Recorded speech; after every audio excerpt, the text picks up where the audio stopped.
Okay, good evening, everybody. Welcome to Publics at IIHS. I'm Divya Ravindranath. I'm a senior researcher here at IIHS. I'd like to extend a very warm welcome to everybody who's present here in person and those of you who've joined us online. I'm just going to introduce the two speakers that we have today and come back when we take some questions. Kinjal is a senior consultant, academics and researcher at IIHS. She has worked as a researcher for over a decade. Her focus areas have been around inequality, links between growth and employment, and social protection. At IIHS, Kinjal looks forward to engaging with eminent questions that lie at the intersections of human and economic development. In the past, she has led teams at the Global Alliance for Mass Entrepreneurship, Center for Equity Studies, and Center for Study of Developing Societies. She holds a master's in sociology from Delhi University and a master's in sociology of law from the University of Basque Country. Joining us online is Meva Bharti, who is the secretary of the Rajasthan Mahila Kamgar Union. The union represents over 16,000 women and domestic workers across Rajasthan. She is also associated with the IIHS in the capacity of a fellow. The union has focused on securing better conditions of work, recognition, and housing challenges for domestic workers in Rajasthan. Along with IIHS, the union has built a formidable body of work that inquires about issues of housing, wages and work conditions, mobility, and COVID impact on domestic workers. We look forward to a really enriching conversation today. Please do leave your questions or any comments that you have in the Zoom chat box. Over to you. Thank you, Divya. And today's conversation is about actually the impact of COVID and social protection, which is a big part of my work under the theme of social protection. So recently, a colleague and I had written an article on the impact of COVID on really small, sort of enterprises and small businesses. And we struggled a lot. We struggled a lot in getting it published. And the response we kept getting was that we have moved on from the media houses. The theme itself has moved on. Made me wonder, what have we moved on from? Do we understand that recovery is achieved? Is it a thing of the past? And therefore, I would actually specially thank the team here at IIHS for holding these kinds of spaces to continue to have conversations, as a lot of people move on from it thinking of the impact of COVID, both health and economic, as a thing of the past. But is it just the media that has moved on? And we realize that, well, that's not the case. What I have here is actually the transition that the Garib Kalyan Yojana, which was the flagship scheme of the government, the central government in 2020, as a social protection scheme, has now become PM Garib Kalyan Anna Yojana. Seems like a straightforward transition, but it hides many things. What does it hide? Firstly, the outlay was much more than 4 lakh crores. 4 lakh crores in 2020 was just the budgeted estimate. The actual estimate was much higher. We have moved from there to actually an outlay under 2 lakh crores. And that in itself is a fallacy because it has been merged with the National Food Security Act. So what do we lose? Under the Garib Kalyan Yojana, we had insurance scheme for health workers. We had income transfers to women of poor households. We had LPG cylinders free of cost. The ground reports we are hearing on this is forget free of cost. We have also moved on from the subsidies that the LPG cylinders were receiving. There was also a certain amount of transfer of money to really small enterprises to actually retain workers, a very important thing during COVID, and maintain employment levels.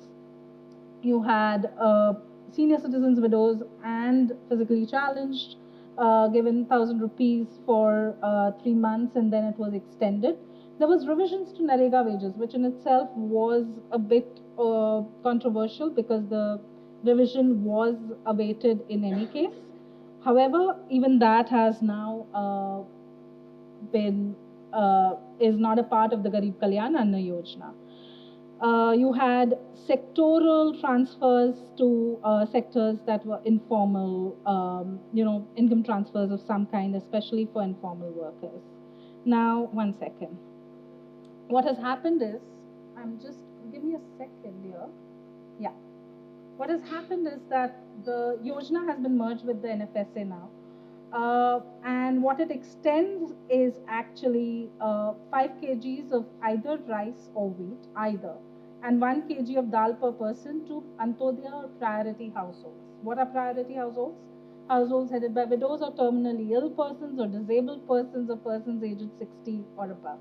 It's a very, very targeted approach. We know the problems with targeted approach. So this is the transition that we are talking about, which means that this is a clear signaling of the fact that the state too feels like recovery from COVID, the economic recovery from COVID has been achieved for all, and we can go back to the way things were. Then it begs a couple of questions, which is how were the things as they were? Were they good enough for us to go back to them? And B, are we even ready to go back to them? And for that, let me deep dive into some of the work that we did around 2020. This is a very specific kind of a deep dive in terms of it is located in Jaipur. It is done only with domestic workers. But what we did was an interesting panel survey done in May 2020 and then November 2020 to refresh our memories. May 2020 was the height of the first lockdown, the first, second, third, and fourth. By November 2020, we are seeing a certain return to work only to be hit by the second wave, which, because it did not have very severe lockdowns, was not as harsh on income as it was on other things. However, so here we have some numbers, but more than the numbers, I'd like you to concentrate on actually creating an image of the person we are talking about here. So this is a very unique set of quote-unquote migrants who've decided to stay back in the place of destination. They are sort of semi-permanent migrants. They're there for 18 years.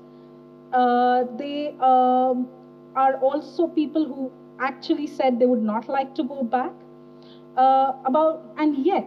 Yet after 18 years, 89% of them lived on rent.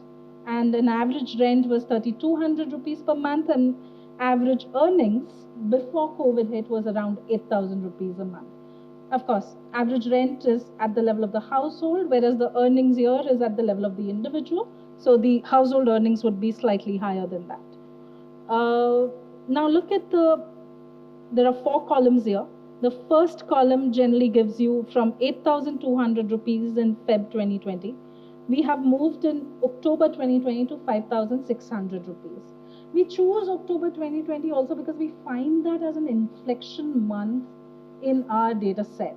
Because what we did was when we went back in October, we asked them through recall their salaries across all of these months. And suddenly by the end of September, you start seeing the salaries go double than what they were. So if I was to take in October, you would see a very unseemly sort of a drop in their salary. So October onwards, what I mean to say is things are looking good. They're looking better. And yet we are at 5,600. This is interesting. We asked them in May what their average savings were. It was difficult for them to give us a number.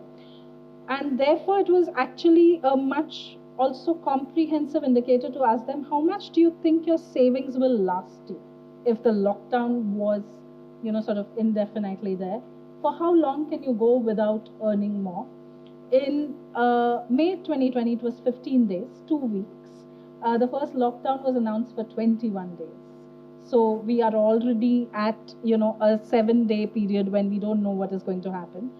Whereas by the end of November, the average savings that people reported was 9 days, but averages are terrible in terms of they get affected by, sort of extreme values. So our modal value, most people reported 0 days of savings, even in October 2020. Borrowings. Now this is interesting because both borrowings and debt are things that actually help you tide over things, right? I mean, in some ways they're a good thing. But borrowings in February 2020 was at 4,500 rupees, in March 2020, I'm sorry. But in November, they almost doubled, just under doubling at 8,500 rupees.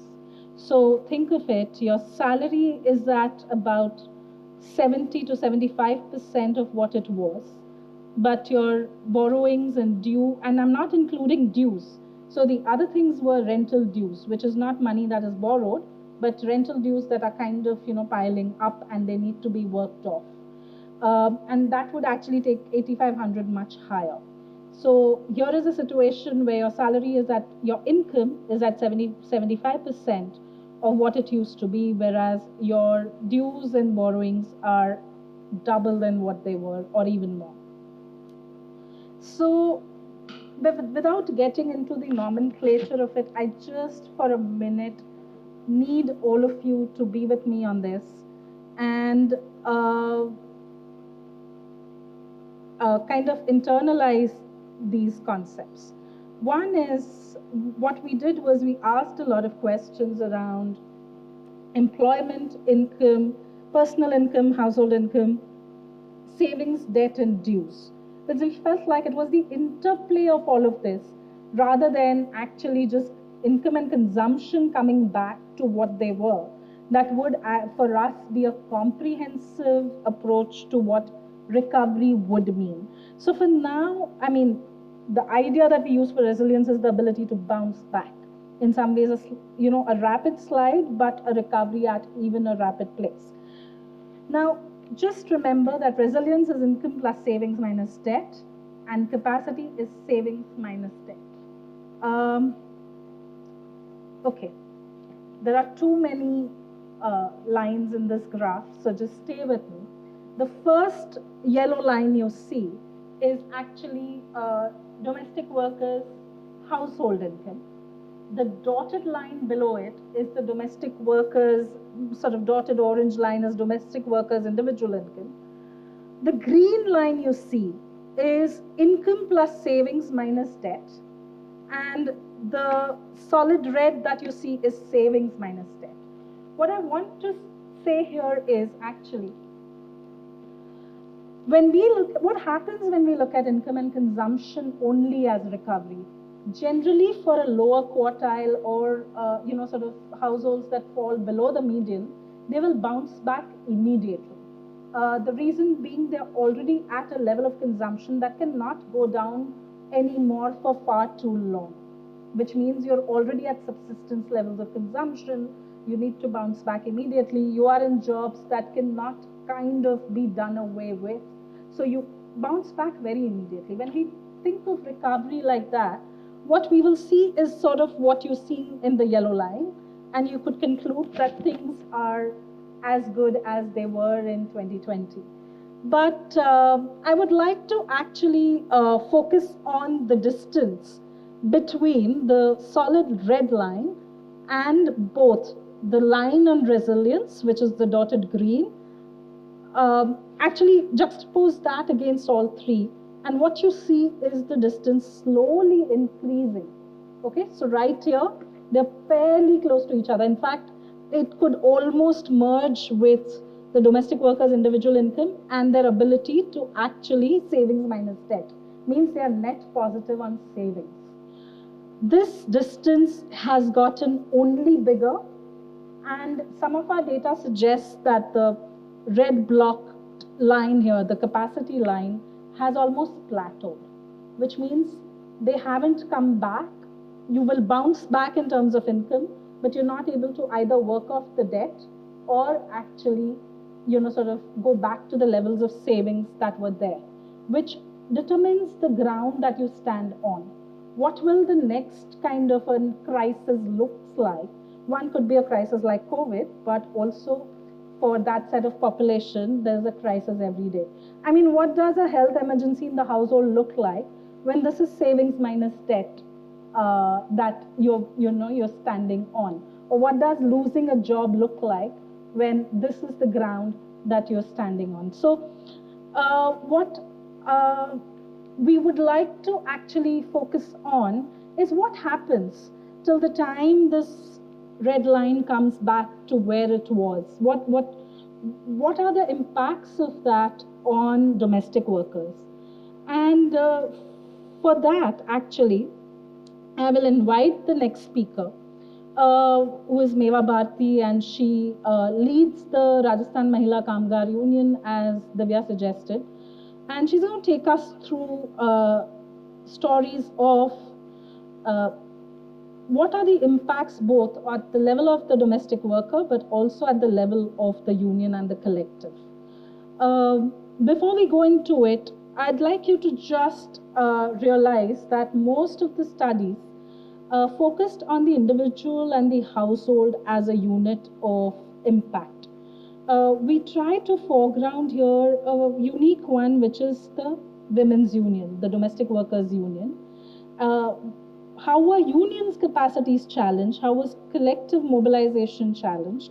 So if you look here, among the 500 people that we surveyed, the reason you saw 370 there is because it's a panel, so about 130 dropped off, but the total number of women that were actually surveyed were about 550 in the first round. And the monthly income reduced among those 500 women from 40 lakhs to 2.7 lakhs for a sizable number of months.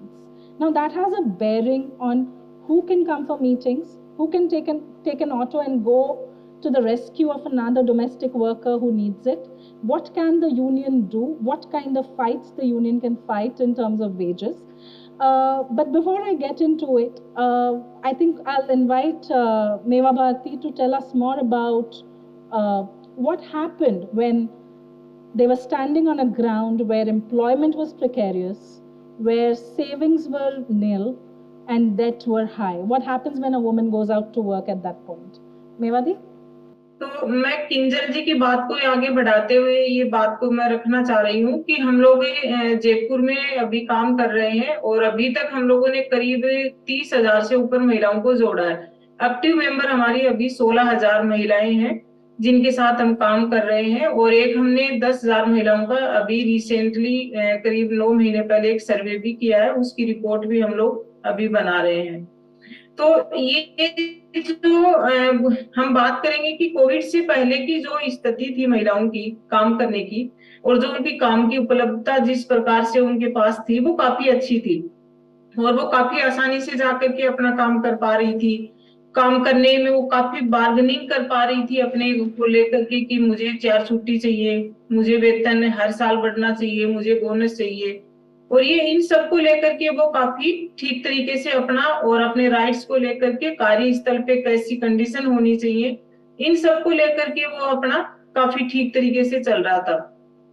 जैसे ही Covid आया और Covid के बाद में हम देखेंगे कि पूरी स्थितियां एकदम से बदली, और उसके बाद में हुआ क्या कि पूरी चीजें बदलने के बाद में काफी सारी चीजें इनके असर पड़ने लग गया, और असर इस प्रकार से पड़ रहा है कि काम को लेकर के जैसे वो काम आप मांग ही नहीं सकते, इस तरह की स्थितियां हैं। यदि वो काम कर रही है तो काम का भार उनके ऊपर ज्यादा है और पैसा उनका कम हो रहा है। ये एक मोटा बदलाव हम लोगों ने देखा है ग्राउंड स्तर पे।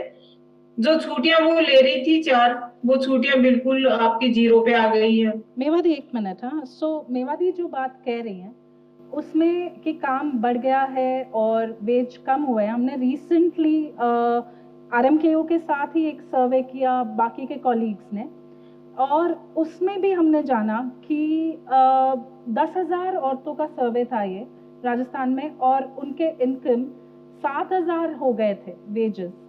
Eight 2020 we were at 8,000 rupees. In 2023 we are at 7,000 rupees. So it's not just a fall in nominal terms and real terms. I mean, I don't even know how to actually start beginning to grapple with this piece at the moment. हाँ, मेवादी, आप वेतन के बारे में बता रहे थे ना? तो वेतन में जो पहले की स्थिति थी उसमें इनके पास से थोड़ी सेविंग थी, और वो सेविंग वो इसलिए रखते थे कि इमरजेंसी हम कुछ अपना काम निकाल सकते हैं, या इमरजेंसी कहीं हम हेल्थ में फंस गए वहां हम कर सकते हैं, रेंट में फंस गए वहां हम पैसा खर्च कर सकते हैं, और एक इमरजेंसी फंड इनके पास से होता था। उसके बाद में हुआ क्या कि जो कोविड में जो फंड था वो खर्च हो गया, जो इमरजेंसी अपना बचत पूरा चला गया, और वो करते करते अभी इनकी जो बचत है वो 0 पे है। और हमने ये भी देखा है कि ग्राउंड लेवल पे कि इलाके वाइज भी कुछ चीजें हुई हैं, जैसे पोस्ट कॉलोनी है, वहां पे वो महिला काफी ठीक ठाक कमा रही थी, तो खर्चा भी ठीक ठाक उसका हो रहा था। अभी हुआ क्या है कि खर्चा तो बढ़ गया, महंगाई जिस गति से बढ़ी है उस गति से पेमेंट इनका डाउन हुआ और रेंट इनका बढ़ गया। तो ये एक अलग तरह की स्थिति में अभी है वर्कर। और ये सिर्फ हम जो बात कर रहे हैं वो असंगठित क्षेत्र में, हम तो डोमेस्टिक वर्कर की बात कर रहे हैं, पर असंगठित क्षेत्र में और भी बहुत सारे वर्कर हैं जिनकी इस तरह की कंडीशन हुई है। और हमने ये भी देखा कि ये कम क्यों हुआ। हम लोगों ने कुछ तथ्य जानने की कोशिश की, क्या रियल में काम घट गया या लोगों की संख्या बढ़ गई या फिर और कोई रीजन है। तो हमने ये देखा कि जो लोअर मध्यम क्लास की महिलाएं या मध्यम क्लास की महिलाएं काम करने जा रही थी और कई जगह वो अपना छोटा छोटा रोजगार कर रही थी, वो रोजगार उनका बंद हो गया। जैसे हम बात करें कि छोटी फैक्ट्री है, उसमें वो जा रही थी, काम कर रही थी, तो उसको जरूरत थी वर्कर की कि वो आके मुझे सपोर्ट करे और मैं घर के बाहर निकल के काम कर सकूं।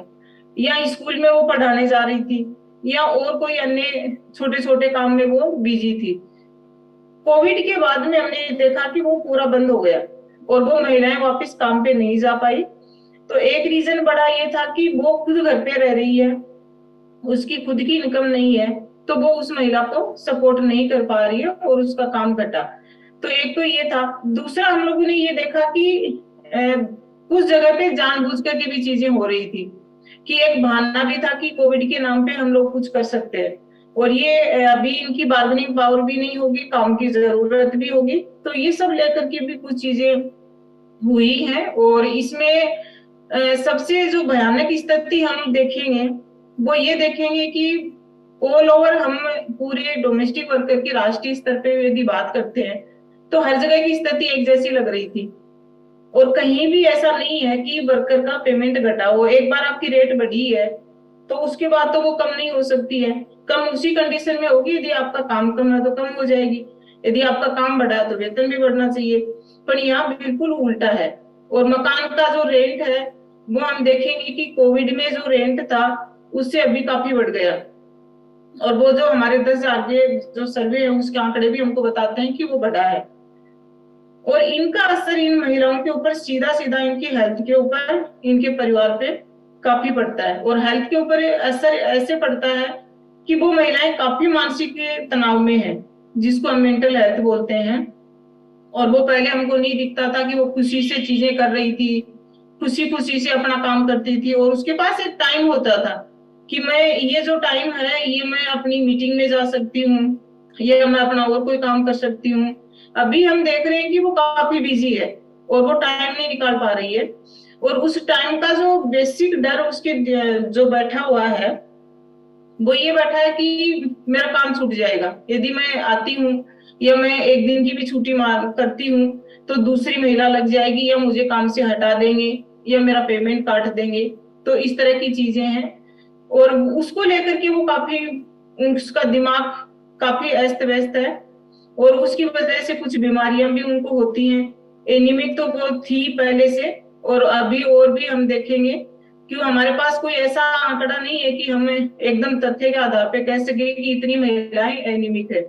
पर ज्यादातर महिलाएं एनीमिक है, उसको हम जब ग्राउंड पे देखते हैं। और उसमें ये था कि खाना, जैसे हम देखेंगे कि वो महिलाएं, उनकी एक कल्चर है कि वो खाना काफी ठीक ठाक खाती हैं, 2 सब्जी खाएंगी, दाल भी होगी, चावल है, रोटी है, इस तरह का खाना खा रही थी। और अभी वो मात्रा उनकी घट गई, एक सब्जी में ही वो काम चला रही है या कभी दाल बना लिया उसमें खा रही है।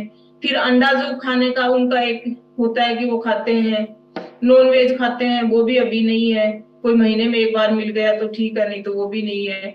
तो इस तरह की इनकी एक कंडीशन है। और दूसरा हम ये देखेंगे कि यदि हम इसी बात को लेकर के हम और थोड़ा विस्तार से इनके बीच में जाते हैं और इनकी एजुकेशन की भी हम बात करें तो हम ये देखेंगे कि वो एजुकेशन का ग्राफ इनका गिरा है, जबकि बढ़ना चाहिए था।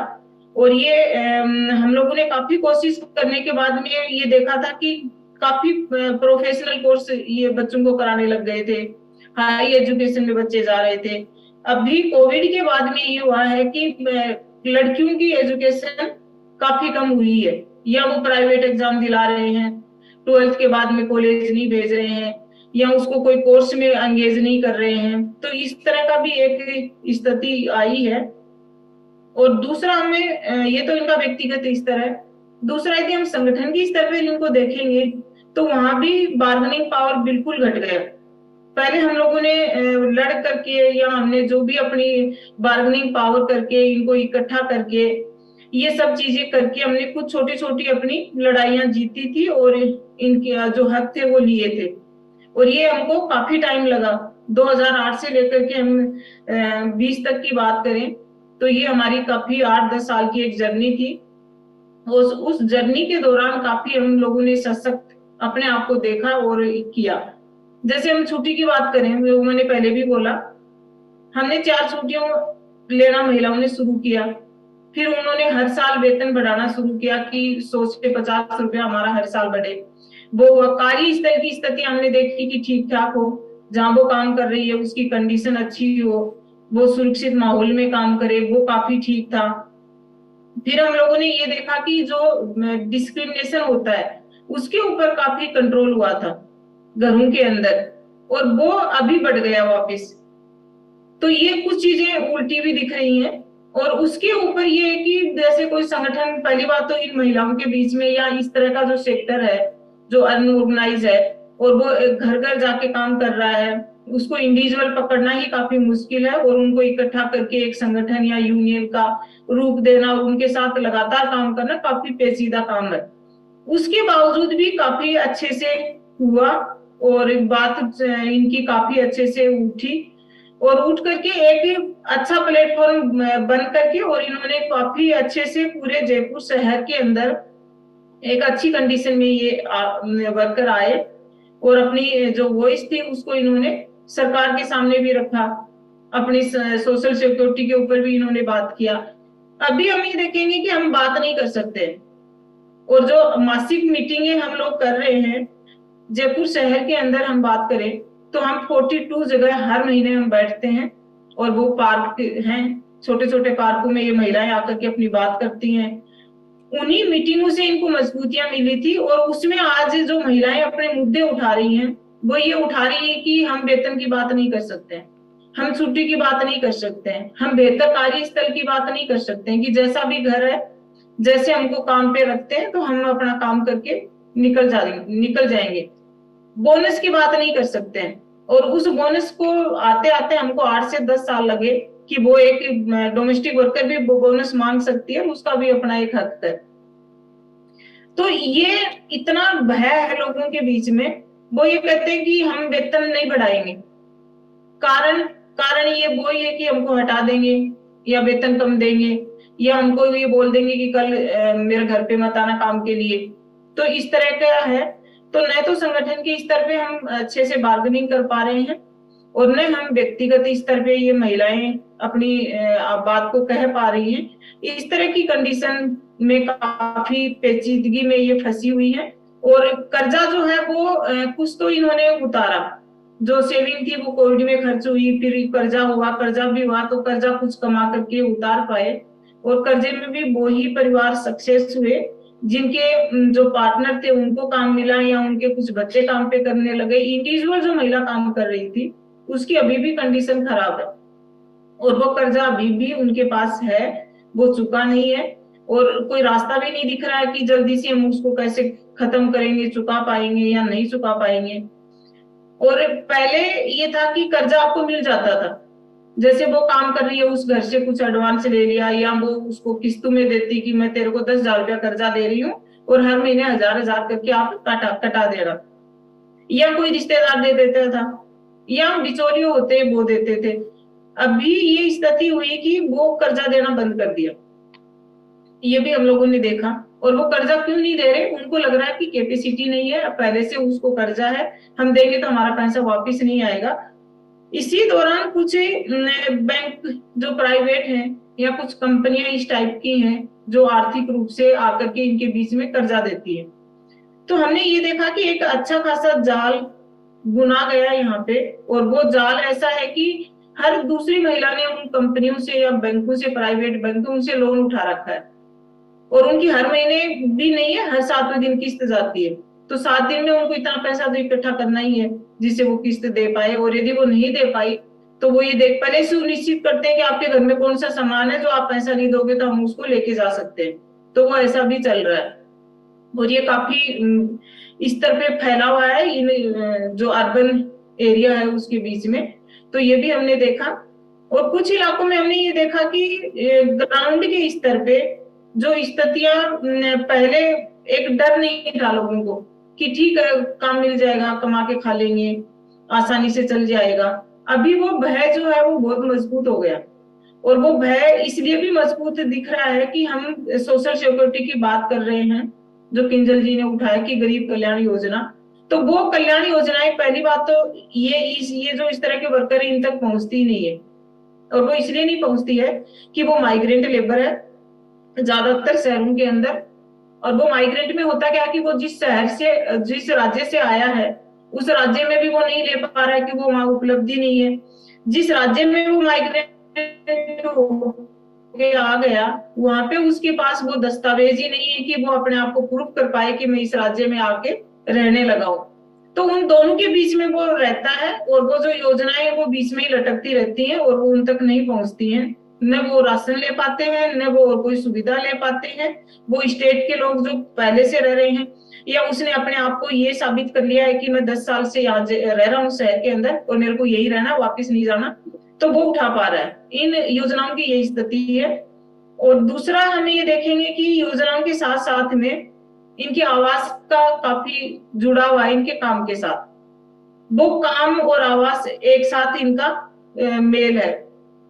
जैसे कि काम की दूरी ज्यादा है तो वो सुबह से शाम तक वापस नहीं आ पाती है, तो ये ज्यादातर अपने कार्यस्थल के आसपास छोटे छोटे मकान देखते हैं, या कोई बस्ती होती है या फिर कॉलोनी होती है उसमें बहुत पुराने मकान होते हैं, तो उनमें ये रहना शुरू करते हैं। तो वो क्षेत्र के आधार पे अलग अलग रेंट होता है और अलग अलग इनकी मजदूरी होती है। तो उसके बीच में ये देखा गया कि मजदूरी की जो रेट थी वो नहीं बढ़ी 3 साल के अंदर, बिल्कुल भी 1 रुपया भी किसी ने नहीं बढ़ाया, और जो रेंट था वो इनका काफी बढ़ गया, और उधर महंगाई बढ़ गई लगातार। तो ये दोनों चीजें मिला करके जो इनकम है वो हम देखेंगे तो बहुत ही कम है इनका। और वो कम होने के बाद में दूसरी चीज ये आती है कि जैसे ये महिलाएं पहले ये सोचती थी कि हम अपना जो थोड़ा बहुत पैसा बचाया है उसको बचा करके हम लोग अपनी इमरजेंसी हारी बीमारी के लिए रख ले, या बच्चों को थोड़ा ठीक ठाक सा कोर्स हम करवा दें उसके लिए रख ले, या हम बच्चों की कल शादी ब्याह करेंगे, या हम वापिस गांव जाएंगे लौट के तो कुछ पैसा इकट्ठा करके ले जाएंगे। अभी वो स्थितियां सब खत्म है और उस तरह की कोई कंडीशन नहीं है, और न इनके सामने अभी ऑप्शन दिख रहे हैं। हम जो मीटिंगें कर रहे थे इनके साथ में, पहले भी कर रहे थे अभी भी कर रहे हैं, तो महिलाओं की बार्गेनिंग पावर तो घटी है। दूसरा ये घटा है कि वो पहले उनको टेंशन नहीं थी, वो अपने ऑटो में बैठ के आ रही थी, रिक्शों में आ रही थी, बस से आ रही थी, पैदल आ रही थी, उनको ये नहीं था कि हम किराया कहाँ से देंगे। अभी वो 4 बार सोचती आने से पहले कि यदि मेरा 50 रुपया खर्च हो रहा है तो वो 50 रुपया मैं कहाँ से निकालूंगी। तो ये एक बड़ी चुनौती भी है कि वो जो अपना लेकर के एक अधिकार उन्होंने लिया संगठित होने का, एक साथ बैठने का, बात करने का, अपनी बार्गेनिंग करने का और सीखने का, वो उनसे छीनता जा रहा है। और वो यही कारण है कि ये जो चीजें जिस तरह की स्थितियां बन रही हैं और जो पूरा एक महंगाई का पूरा ग्राफ बढ़ता जा रहा है, उधर आपका वेतन गिरता जा रहा है, ये सब चीजें हैं और इनकी वजह से ये सब चीजें काफी तेजी से बढ़ रही हैं। और तेजी से ये देखा गया है कि असंगठित क्षेत्र में जो लोग हैं वो इतने डर के साए में जी रहे हैं कि नहीं हम तो बात ही नहीं कर सकते इकट्ठा होकर के, बात करेंगे तो हम काम कहाँ से करेंगे और काम नहीं करेंगे तो हम खाएंगे क्या। इस तरह की स्थितियां अभी हमको यहाँ पे दिख रही है। किंजल जी। Thank you Mewadi. तो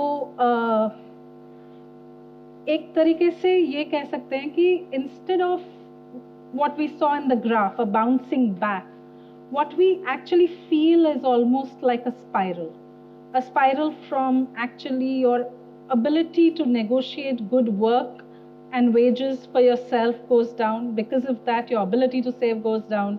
Because of that, your ability to pay off the dues goes down. You keep kind of getting into a pathological cycle of sorts. Now, good part of actually being in a small intimate group is you can go backwards in your presentation and bring back a slide over which you thought you could say a little more.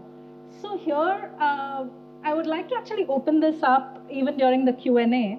If you see, there's a very unusual way in which debt has been treated here, which is normally debt would be income plus debt, right? Because it's money coming into a household. I wanted actually Mewadi to speak before I went into why we treated debt the way we did, because to understand the nature of the debt. This debt is not an empowering sort of a debt that helps you actually, grow your income or grow your livelihood. It's not even as benign as consumption smoothing sounds, right? In normal economic terminology, we'll use the term consumption smoothing. Now, what does that mean when you have debt from sources that are the kinds where you have a 7-day loan period or interest rates that are completely unviable and unregulated? So here, therefore, if you see constantly, debt has been treated as almost as if an outgoing rather than an incoming factor. And that's because, and maybe we can open this up in the Q&A, a more sociological perspective to what debt means at that level of incomes and for informal workers for the purposes that they have taken.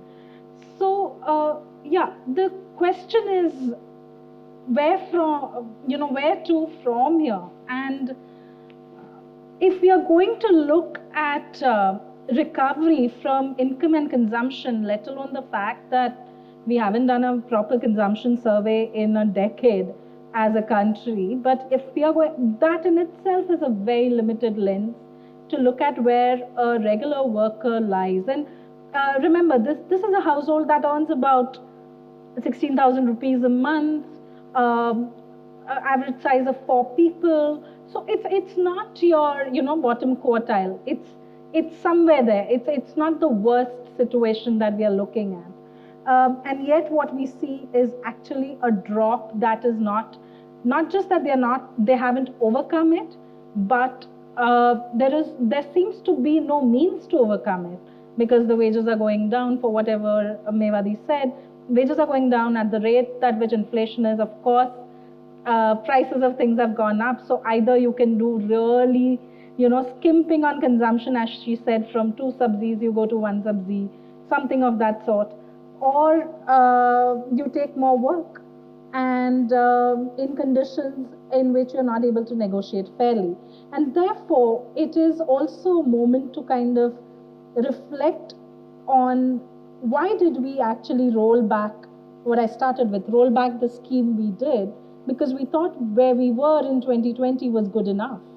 And we really need to ask, was it good enough as standing to even go back to where we were, which in itself is very, very highly inadequate. So therefore, this is actually a quote from our report where we say that recovery that establishes a different trajectory, not backwards to before, but perhaps transversely forward, one that reaches beyond income and consumption towards new forms of resilience and capacity, mindful of all aspects of work and workers' life. So that is basically our approach to social protection and to look at recovery. This work was done along with colleagues Gautam, Bhan and Antara Rai Chowdhury, and it was actually researched by the domestic workers themselves. They did the survey, so with the team at the Rajasthan Mahila Kamgar Union, and the links to the related documents are on the slide. And of course, I open the floor for questions. Thank you all for coming and listening.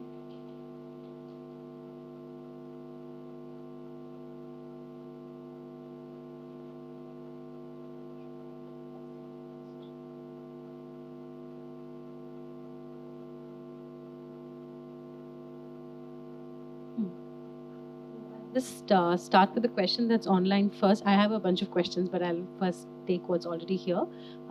The question is there no self-help group working for the women there? I think that is from Ms. Pradyumna Pandey.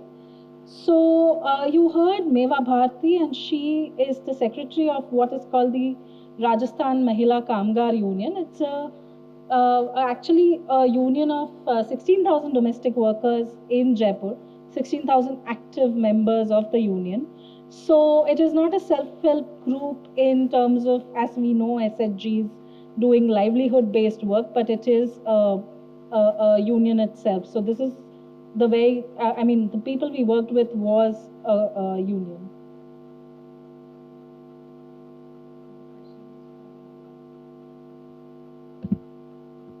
Okay, I had one question. मेवा दी, आप सुन सकते हैं? हाँ, सुन रही हूँ बिल्कुल. हाँ, तो एक क्वेश्चन आपके लिए था एक्चुअली कि अब आगे आप क्या देखती है, मतलब यूनियन का नेक्स्ट स्टेप्स क्या प्लान में है, और कंसिडरिंग ये जो कंजम्पशन के बारे में हम बात कर रहे हैं, हेल्थ आउटकम्स के बारे में बात कर रहे हैं, आपको क्या लगता है कि अगला स्टेप क्या हो रहा है, क्या डिस्कशन हो रहा है मेंबर्स के साथ? अभी हमको तो ये लग रहा है कि जो लोगों के बीच में एक भय पैदा हो गया है और उनको ये लग गया है कि ये तो हो ही नहीं सकता है, तो वो निकालने की जरूरत है. और दूसरा ये लग रहा है कि जो स्थितियां जिस तरह की पैदा हुई हैं, और कुछ स्थितियां तो जानबूझ करके भी उनको सहारा लेकर के भी किया गया है, तो उनके बीच में बैठ करके बात करना. और एक हम लोग ये भी देखने में लग रहा है कि जो हमारी जो गवर्नमेंट है, उनको भी ये चीजें उनके दिमाग में आए, और उनमें जो ब्यूरोक्रेसी है उनको ये समझ आए कि ये जो इस तरह के जो वर्कर हैं, और हमारे शहर को जो बनाने वाले वर्कर ही होते हैं, जो आकर के बनाते हैं, उसको पूरी चीजों का ध्यान रखते हैं, साफ सफाई ये सब चीजों में.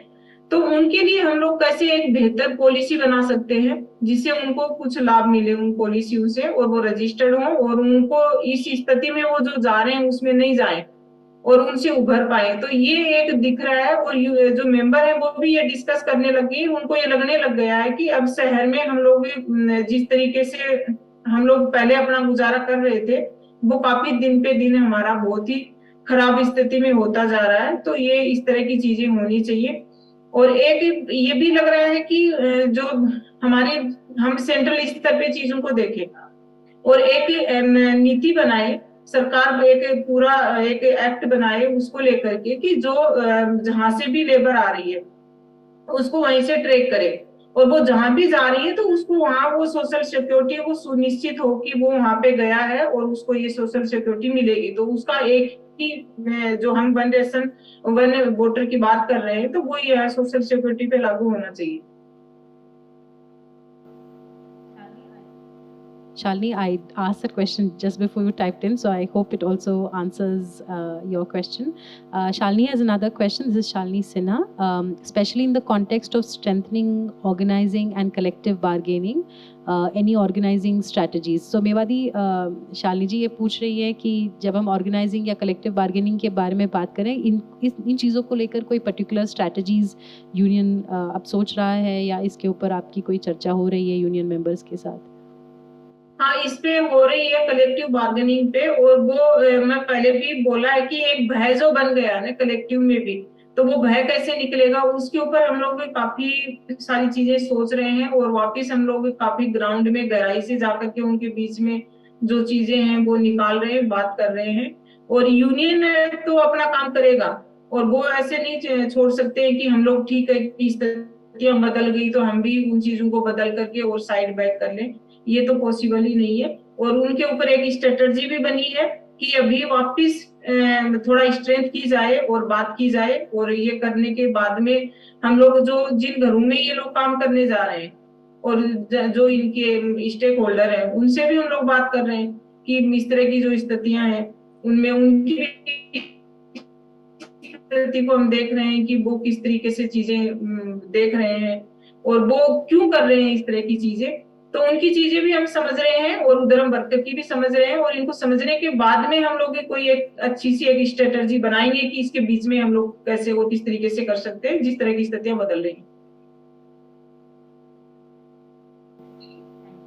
The next question is, credit is seen, this is by Aditi. The question is, credit is seen as a fix all in many growth and protection programs. Your work has clearly shown that debt has been taken to survive. What other than credit can be offered to help domestic workers who need support in their recovery from the pandemic? Mewati, Kinjal के बाद शायद आप भी ये answer कर सकती हैं कि क्रेडिट के अलावा और क्या हेल्प दिया जा सकता है डोमेस्टिक वर्कर्स को रिकवरी में सपोर्ट करने के लिए? Actually, give it to me. अच्छा, be able to answer. Kinjal कह रही है कि आप ही आंसर कर सकती हैं ये कि क्रेडिट के अलावा डोमेस्टिक वर्कर्स को और किस तरह की सपोर्ट या हेल्प की ज़रूरत है रिकवरी के लिए?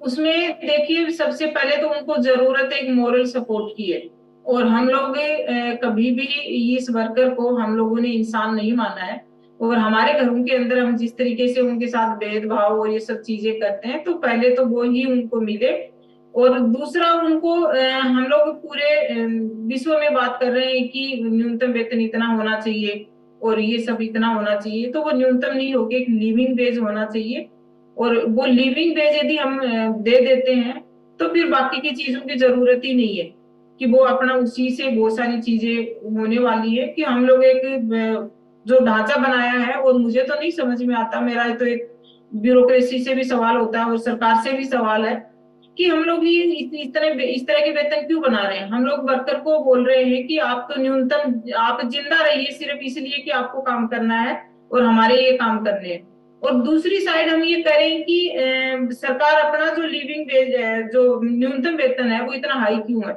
कि अब उसको अलग से कुछ चीजें हैं। यदि ये पूरा एक भेदभाव है इसके बीच में, तो फिर आप सुनिश्चित करिए कि इस मंडी अलग रखिए, कि इस मंडी में पूरा आपको डिस्काउंट वाली चीजें मिलेंगी, क्वालिटी की मिलेंगी, और ये लोग यहाँ से वो चीजें खरीदेंगे जिसको डिस्काउंट मिलेगा। और ऐसे ही राशन की दुकानें हो, ऐसे ही पूरे सामान की दुकानें हो, तो वो एक लगता है कि फिर लोगों के बीच में एक इक्वलिटी होगी, और वो फिर मांगने की जरूरत नहीं होगी। क्यों अभी ये भी चल रहा है कि जब बोलते हैं उनको कि आप हमारे लिए सोशल सिक्योरिटी का कानून लेके आइए, या हमको इधर रजिस्टर करिए, तो हमारी जो सरकारें वो भी अभी ये करें कि आप मांगना बंद कर दीजिए, आप हमको क्या बेनिफिट दे सकते हो, वो बात यदि आप कर रहे हो तो हम आपके साथ हैं और आपके लिए हम करने के लिए तैयार हैं। क्योंकि हम काफी बार हम कर चुके हैं, और हमको हर बार आंसर यही मिलता है कि हम आपका ये काम करेंगे। वर्कर को यदि हम सोशल सिक्योरिटी दे रहे हैं तो हमको क्या बेनिफिट होगा, और वो सीधा सा बेनिफिट है आर्थिक रूप से जुड़ा हुआ। तो ये है। मैं भी इस पे थोड़ा कुछ बोलना चाहूंगी। तो पहली तो बात ये है कि actually do a good census of domestic work as a sector and the workers in it.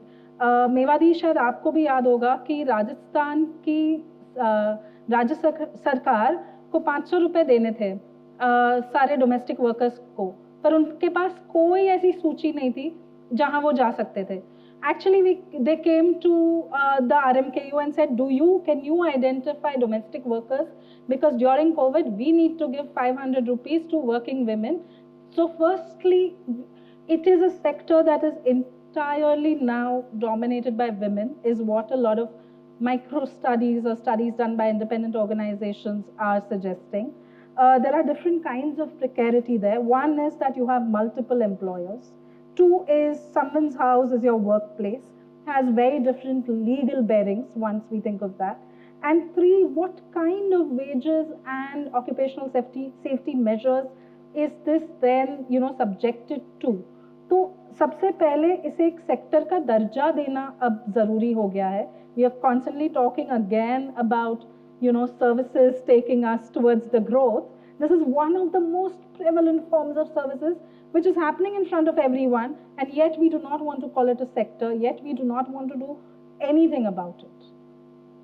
तो मेवादी, ये मैं हर्षल, मैं IIHS के साथ ही काम करता हूँ. ये सवाल थोड़ा आपके लिए भी ज़्यादा है क्योंकि आप सरकार के साथ भी इन चीज़ों पे बात करते हो. तो एक चीज़ ये है कि हम सरकार के इमेजिनेशन से कितने दूर हैं इन टर्म्स ऑफ रिकवरी. एक तो डिजास्टर का इमेजिनेशन है सरकार का वर्सेस एक हमारा है, और उसमें थोड़े दूर थे, पर वो टाइम थोड़ा चला गया है. अभी हम रिकवरी की ज़्यादा बात कर रहे हैं. तो उसमें जैसे हम रिकवरी देख रहे हैं जो अभी आप लोगों ने प्रेजेंट किया, वर्सेस अभी सरकार कहाँ है रिकवरी को देख के। वो सिर्फ इतना सोच रहा है कि अभी घर से लोगों को नहीं निकाल रहे हैं या नौकरियां नहीं जा रही है, बिकॉज जो स्कीम वापस ली गई है वो एक्चुअली बहुत अलग ग्रुप्स के लिए भी थी, सिर्फ डोमेस्टिक वर्कर्स के लिए नहीं थी शायद। तो उसी पे थोड़ा कि डोमेस्टिक वर्कर्स की रिकवरी कहाँ है वर्सेस सरकार का इमेजिनेशन, वो कैसे उसको देखते हैं, वो कितना दूर है अभी, और वो डिस्टेंस थोड़ा मुझे समझना है। इसमें हमें जब ये डोमेस्टिक वर्कर की हम बात कर रहे हैं रिकवरी वाली, तो वो अभी सरकार के सीन में वो नहीं है, और वो इसलिए नहीं है कि उनका कोई डेटा उनके पास है ही नहीं, किसी भी तरह का डेटा नहीं है कि वो उसको अपने उसके अंदर रख पाए कि ये भी एक श्रमिक है और इनकी इतनी संख्या है। ये है और दूसरा जो एक पूरा जो लिया गया था ये माइग्रेंट लेबर का, तो वो माइग्रेंट लेबर के अंडर में भी उनका कहीं कुछ नहीं हो रहा है सरकार के स्तर पे, और नहीं वो उसको अभी उनके लिए प्राथमिकता नहीं है। और हमने ये देखा कि जो स्टेटों की अपनी अपनी भूमिकाएं होती है, और वो काफी पहले इस टाइप का नहीं था। आज से हम 5-6 साल पहले की बात करेंगे तो ये था कि स्टेट में उनको दर्जा भी दिया जाता था, बात भी करते थे, सुनते भी थे कि छोटा मोटा उनकी सोशल सिक्योरिटी या स्कूल में या जो भी था वो सब चीजें हो रही थी।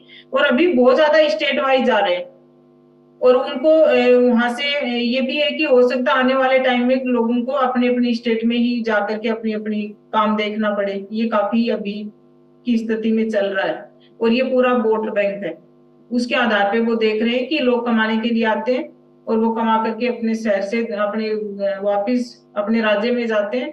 और ये कहीं न कहीं एक सच्चाई भी है, लोगों को नहीं लगता है कि वो आकर के जिस शहर में वो आ रहे हैं वो उनको अपना लगे, क्योंकि ये क्षेत्र के आधार पे बहुत भेदभाव है, और वो हर स्तर पे भेदभाव है कि आप स्कूल में बच्चे हैं उनके साथ भेदभाव है। ये मैं बिल्कुल आपको ग्राउंड लेवल की बातें बता रही हूँ। वो अलग से देखेंगे, एक बिहार का बच्चा है, बंगाल का है, तो वो सीधा नाम लेके बोलते तू बंगाली है, तू बिहारी है। और ये कुछ लड़कियों ने हमको बताया कि हमारे साथ में टीचर्स ऐसे ऐसे भेदभाव करते हैं। यदि आप कहीं नौकरी कर रहे हैं वहां भी वो दिख रहा है, यदि आप पुलिस में कहीं फंस गए तो वहां भी वो दिख रहा है, और आप रोड के ऊपर खड़े होकर के अपना शर्म बेच के काम कर रहे हो तो वो भी दिख रहा है। तो ये हमको तो नहीं लग रहा कि स्टेट अपनी भूमिका को ठीक से समझ रहा है और इनके प्रति कोई उनका ध्यान है। घोषणाएं जरूर है, अच्छी हैं, बहुत अच्छे से दिखाते हैं, और उनका वो इम्प्लीमेंट भी दिखाते हैं साथ साथ में कि ये हमने इम्प्लीमेंट किया है। और वो इम्प्लीमेंट अब नहीं समझ में आ रहा कि कितने लोगों को कहाँ से लेकर के वो दिखा पाते हैं। हम तो उनको मिलवा सकते हैं, बात करा सकते हैं लोगों से कि किसको कितना फायदा और क्या चीजें मिल रही है। हाँ, मैं थोड़ा जोड़ूंगी। तो Harshal, your question then begs the question that what are the buckets we create to actually assess it, right at the heart of this presentation. If your bucket is limited enough to say, are you back to the income levels of 2020? Maybe not in our survey, but a lot of groups will qualify. But what are we actually kind of categorizing as recovery? And I sometimes also, last night when I was thinking about how to, sort of present it, I was thinking about, okay, let's look at the way we think of recovery of COVID in the health dimension of it. We are now looking at long COVID. We are now looking at eroded, sort of ability to respond to newer forms of diseases, etc. I mean, actually the same analogy works. I mean, are you back in terms of the infection having gone away, in terms of, do you have employment opportunities? Do you have, has your income bounced back? If not, yes, maybe close. But what about what did that crisis hollow out of you? It hollowed out very hard-earned savings. We should take a moment to think that a worker who's been in Jaipur for 18 years, on an average responds 15 days of savings. That's not a great number to begin with. Forget what has been eroded. So that has been hollowed out. And I think, so the fight is at both levels. I don't know if I should call it a fight or a disagreement in terms of like, we are only as good as the measures that we will deploy. And if our measures are terrible, we can say that the recovery is done and dusted and let's move on. But it has really hollowed out a lot. And I think Mewadi already spoke, I don't need to speak about it, but it directly impacts your ability to make the next check, you know. So it's a spiral in some ways. Yeah, Kinjal, my actually question was very, very related to this, because in terms of other human development index, what happens? Might be there would be very high increase of child labor. Might be there is the child abuse case, because there are a lot of studies related to that. The study saying that the enrollment in government schools increased by, it doubles. In some states it doubled, in some cases very high. Reasons are understandable, because people do not have money to send their child to the private schools, and that's how they're sending to which. But still it says that the education level remain the same. Is it the case? Or and you briefly were talking about on the health and other aspects. Right. So how extensive has been the fall? Is there any study on, any thoughts, any aspects on that? Because then it becomes a case for what next, what to do next, which is something I would be very interested to look at as well. Sure. So I'll quickly respond, but I'll bring Meva Bharti in on this, because we have been talking about it. On education, what we see is both a shift to the government school as well as a gendered effect, where gendered in age, I would say gendered in age. So younger girls are still in school, but adolescent onwards, 15 to 18. So what we had actually seen in the last decade, you know, the elongation of the girl child in school up to like almost 15 years of formal education has gotten truncated. This is not a systematic study, but more sort of a year to the grassroots sort of an approach, where we are seeing that they're moving into jobs much earlier. And you spoke about health, and I think Mewadi also spoke about health. The three things that they are hearing as a union is thyroid, BP, and diabetes. So she said they had seen anemia before, but not this. And these are the three things that they're seeing as a rise. Now it could be, we don't know if it's an impact of COVID, it's an impact of stress, high work, you know, sort of a lot more work, etc. But these are the three specific things that keep coming to us. मेवादी, आप इसमें कुछ जोड़ना चाहेंगे? इनका सवाल है कि और वो क्या-क्या इफेक्ट्स हैं जो हमें दिखते हैं इसके बाद, स्पेशली एजुकेशन पे और हेल्थ पे, और आंकड़ों से ये माना जाता है कि एजुकेशन इम्प्रूव नहीं हुआ है, लेवल अच्छा नहीं हुआ है, लेकिन खराब भी नहीं हुआ है, एक स्तर पे रहा है. पर क्या हमारे यूनियन में या हमारी एरिया मीटिंग्स में वगैरह में क्या सुनाई देता है इस पे, या हमारे सर्वे में भी इन चीज़ों का जिक्र तो है? तो आप थोड़ा बताना चाहेंगे? देखिए, जो एजुकेशन वाला है इसमें फर्क तो पड़ा है, और वो जो आंकड़े अभी हमारे दिख रहे हैं ना, गवर्नमेंट स्कूलों में ज्यादा इनरोलमेंट हुआ है अभी, और वो इसलिए भी हुआ है कि लोगों की जो आर्थिक स्थिति थी वो खराब हुई, उसकी वजह से उन्होंने स्कूलों में डालना शुरू किया है. और एक ये हुआ कि राजस्थान में हम देखेंगे कि सरकार ने दिल्ली की तर्ज पे गवर्नमेंट स्कूलों को इंग्लिश मीडियम स्कूलें बनाना शुरू कर दिया, और कुछ स्कूलें बनाई, तो वो एक आंकड़ा इसलिए भी वो इंक्रीज उनको दिख रहा है कि काफी ठीक स्थिति है. पर बहुत ज्यादा स्थिति में ज्यादा सुधार नहीं आया है. जो हाई एजुकेशन में जो बच्चे जिस ये माइग्रेंट लेबर के जाना शुरू हुए थे, और काफी बच्चे काफी अच्छे से कोर्स करके होटल मैनेजमेंट का है, कोई है, इस तरह के कोर्स में वो जा रहे थे, वो कम हो गया. वहां तक वो अभी पहुंचने के लिए काफी स्ट्रगल भी कर रहे हैं, और खास करके जो लड़कियां हैं उनको रोका जा रहा है वहां पे. पहले ये था कि लड़कियों का काफी अच्छा स्कोप एक दिख रहा था, और वो लड़कियां जा रही थी और काफी अच्छे से कर रही थी. हेल्थ के ऊपर भी ये कि अब मुझे नहीं पता कि गवर्नमेंट किस आधार पे उसको ये बोलती है कि हेल्थ ठीक है. हेल्थ अच्छी नहीं है, और वो इसलिए नहीं है कि जो प्राइवेट हॉस्पिटल हैं उनके अंदर जो सुविधाएं हैं वो काफी कॉस्टली है, और जो हेल्थ की स्कीमें जो बना दी गई है और सरकार ने जो बनाई है, खास करके मैं राजस्थान की बात करूं तो एक स्कीम उन्होंने बनाई कि फ्री इलाज होगा. उसमें क्या हो रहा है कि यदि आपको जरूरत नहीं है या यदि आपका ऑपरेशन नहीं होना है और आप ऐसे भी ठीक हो सकते हो, तो वो जानबूझ करके उसको वो कर रहे हैं कि वो उनके अंदर पूरा कमीशन का पैसा है, सरकार ने पूरा उनके साथ अग्रीमेंट किया है। तो ये इस टाइप की चीजें हम दिख रही हैं और ऑल ओवर हम स्थिति देखेंगे तो ज्यादा अच्छी है नहीं। अभी एक आदत पड़ गई है लोगों को कि वो कुछ चीजें बोलते नहीं है, चुपचाप सहन कर लो, बोलना नहीं है, बात नहीं करना है, तो ये जरूर हो रहा है।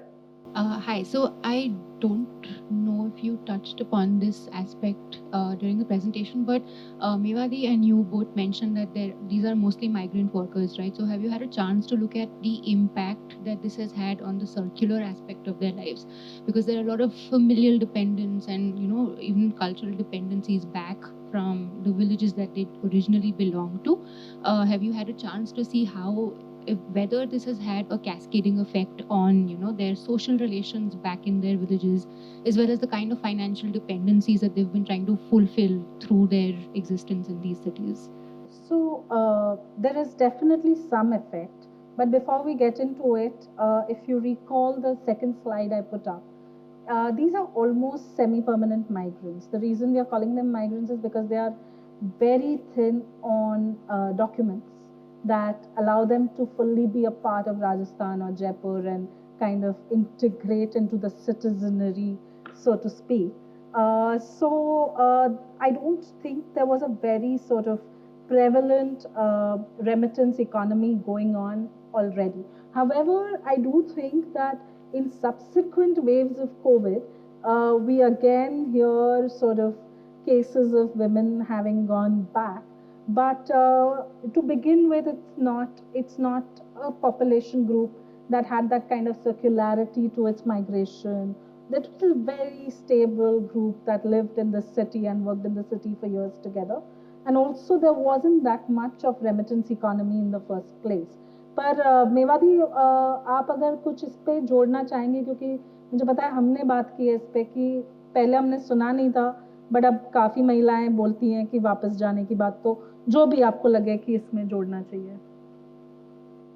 वापिस अपने शहर में जाने की। हाँ, तो इनका सवाल ये है कि क्या ये कोविड से उनके जो ओरिजिनल जहाँ से वो आती हैं वहाँ कोई असर पड़ा इन टर्म्स ऑफ कि या तो वो वहाँ चली जाएं या पैसे जो बेचते हैं वो कम हो जाए, कोई भी तरह का असर, या उनके रिश्तेदार या रिश्तों में कोई असर आया हो, तो ऐसी कोई हमारी जो भी जानकारी हो इस पे।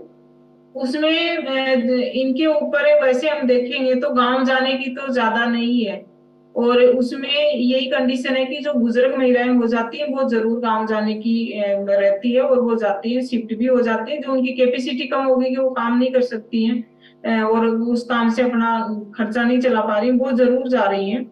दूसरा हमने देखा है कि पहले हमको भी लग रहा था कि शायद लोग कम हो गए आना, अभी हम लोगों ने देखना शुरू किया तो काफी संख्या में लोग आ भी रहे हैं, ऐसा नहीं है कि वहां से आते नहीं है। और उनका थोड़ा जो आने का जो एक सर्किल बना था, वो पहले मैं एक खास करके कुछ बिहार की बात करूं, पश्चिम बंगाल की, तो वो जयपुर ही आते थे। अभी वो जो बीकानेर है राजस्थान का जिला, उसमें ज्यादा जा रहे हैं, और वो इसलिए जा रहे हैं कि वहां पे थोड़ा ठीक ठाक डेवलपमेंट हो रहा है और कुछ फैक्ट्रियां उधर हैं या घरों के अंदर कुछ काम है, काफी सारे लोग उधर जो टीचर वगैरह बन के जाते हैं वो काफी मात्रा में उधर जा रहे हैं। तो ये हम एक देख रहे हैं कि इस तरह का उनका एक वो है। और दूसरा ये कि जो सेकंड पीढ़ी इनकी है वो बिल्कुल नहीं चाहती है कि मैं अपने ओरिजिन गांव में जाकर के रहूं जहां से मैं आया हूं, वो उस शहर को ही अपनाता है और उस शहर में ही वो चाहता है कि मुझे रोजगार मिले, और उस शहर में ही वो अपनी आगे की लाइफ को भी सुनिश्चित करने की बात करता है। ये हमने यूथ के अंदर काफी देखा है, चाहे वो लड़का हो चाहे लड़की हो, वो नहीं चाह रहे हैं वहां पे जाने का। शायद ये शादी के ऊपर नहीं है, मैं थोड़ा अलग पहलू पे पूछना चाहूँगी। जैसे बोलते ना कागज़ की बात, तो अगर कोई 18 साल से या बहुत सालों से अगर उस जगह पे रह रहे हैं तो कागज़ बनाने में क्या दिक्कतें आती है? मैं इसलिए भी पूछना चाहती हूँ कि जैसे बहुत सारे स्वास्थ्य सेवाएं हैं जो कागज़ के वजह से लोग अपना नहीं, मतलब मिलते नहीं हैं, they can not access health because they don't have a particular pin code वाला आधार या पर्टिकुलर पिन कोड वाला कागज़। तो मैं बस आपसे ये पूछना चाह रही थी कि इन लोगों का कोई प्रयास था या आप लोगों ने कोई प्रयास किए कागज़ बनाने में, क्योंकि अगर इतने सालों से एक जगह पे रह रहे हैं, सुविधाएं मिल नहीं रही है, ये तो नहीं हो सकती ना कि कुछ प्रयास नहीं किया होगा। तो मैं ये जानना चाहती हूँ। तो इसका मैं बताती हूँ कि क्यों नहीं बन पाते। उसका सबसे मोटा रीजन है कि आपके पास आवास खुद का नहीं है, आप रेंट पे रह रहे हैं, आपको कोई अग्रीमेंट नहीं दिया जाता है, आपसे वैसे ही पैसे लिए जाते हैं। जैसे आप अग्रीमेंट की बात करोगे तो वो आपको मकान देने से मना कर देंगे। और ये जो लोग आते हैं वो ये नहीं है कि वो 10-15 हजार रुपया किराया चुका सकते हैं, एक प्रॉपर अग्रीमेंट ले लेंगे, तो वो इनकी कंडीशन नहीं होती है। उसकी वजह से ये नहीं होता है। और हम लोगों ने काफी सारे लोगों के बनवाए भी हैं, और काफी सारे लोगों के कागज बनने के बाद में कुछ मकान मालिक इस टाइप के हैं कि उनके आंखों के सामने ही फाड़ के फेंक देते हैं। जैसे आधार कार्ड का जिस टाइम चला, लोगों ने बनाया तो उनका आधार कार्ड उनकी आंखों के सामने फाड़ के फेंक दिया, उसको नहीं दिया गया कि मेरे मकान के एड्रेस पे क्यों बनाया।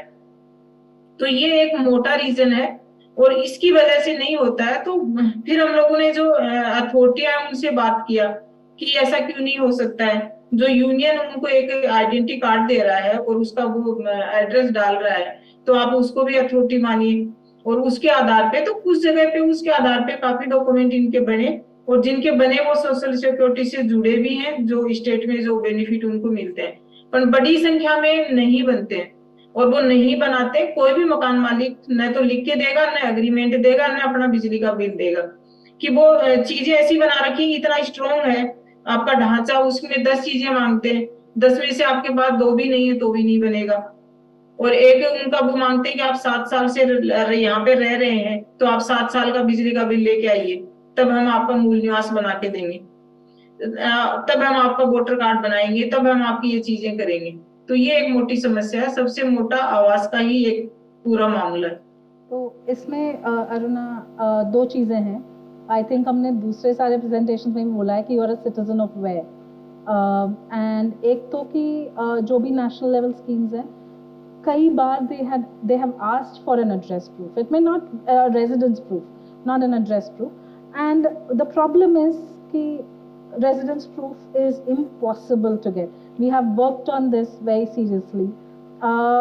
Secondly, the state schemes, like Rajasthan has a Bhamasha card, right, which is basically a conglomeration of all social security that it receives. Now that is very much dependent on them getting an electoral card. Now that is even more difficult sometimes. So e-Shram was perhaps one of the first ones where you could register on your own, and it was driven by the workers and laborers identifying themselves that way.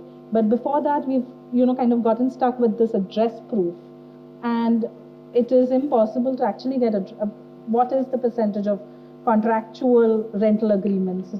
So yeah. Thank you so much.